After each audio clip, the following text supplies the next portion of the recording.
আলামিন বলেন শারআ লাকুম মিনাদ-দীনি মা ওয়াসসা বিহি নূহা।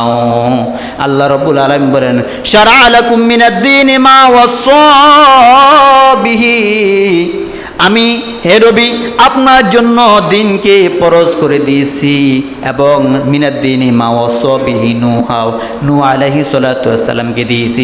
নূহ আলাইহিস সালাতু ওয়াস সালাম যে বংশের মধ্যে যে ঘরের মধ্যে বড় হলেন, ফেরাউনের ঘরে, এই ফেরাউন তাকে ঘর ছাড়া করলেন, বাড়ি ছাড়া করলেন, রাষ্ট্র ছাড়া করলেন, তাকে বিভিন্ন ট্যাগ দিলেন, মৌলবাদী দিলেন, জঙ্গিবাদী দিলেন, শেষ পর্যন্ত নিজের দেশ ত্যাগ করিয়া তিনি অন্য দেশে চলে গেলেন।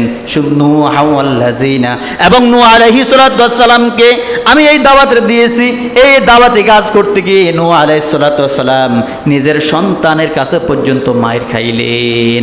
আপনি মনে করলেন না এইটা কোনো নতুন দাওয়াত? আমি হযরতে আদম আলাইহিস সালাতু ওয়াস সালাম থেকে আপনার আগে আসা ঈসা আলাইহিস সালাতু ওয়াস সালাম সকল নবীকে এই পথের দিনের দাওয়াত দিতে গিয়ে মায়ের খেয়েছেন। আপনি কোনো রকমের মান খারাপ করার দরকার নাই, দিনের পথে চলতে হলে আপনাকে অবশ্যই মায়ের খেতে হবে। সাধারণ মাত্র 46 বছর ওপেনলি 1 বছর দাওয়াত দিতেছে, 3 বছর তো তিনি গোপনে দাওয়াত দিতেছে।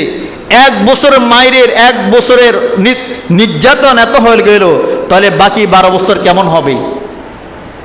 মাত্র 1 বছর ওপেনলি যখন দাওয়াত দিয়েছেন, তার উপরে কেমন জুলুম, কেমন নির্যাতন। এই যখন হইতেছে, আল্লাহ রাব্বুল আলামিন বললেন ওয়াজাহিদু ফিল্লাহি হাক্কা জিহাদি ওয়াজতাবাকুম ওয়া মা জাআলা আলাইকুম ফিদ-দীনি মিন হারাজ। আর তোমরা আল্লাহর পথে পরিচালিত হও, আল্লাহর পথে চলাও, যেভাবে আমি তোমাদেরকে ইসলামকে ফরজ করে দিয়েছি, ইসলামের পথে থাকা দরকার।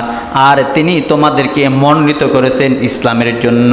তোমরা যদি ইসলাম ছাড়া যদি কোনো পথে যাও, ইসলাম ছাড়া যদি কারো আদর্শ মানো, ইসলাম ছাড়া যদি কোরআন ছাড়া যদি কারো সংবিধান মানো, তাহলে তোমরা পুরোপুরি মুসলমান নয়।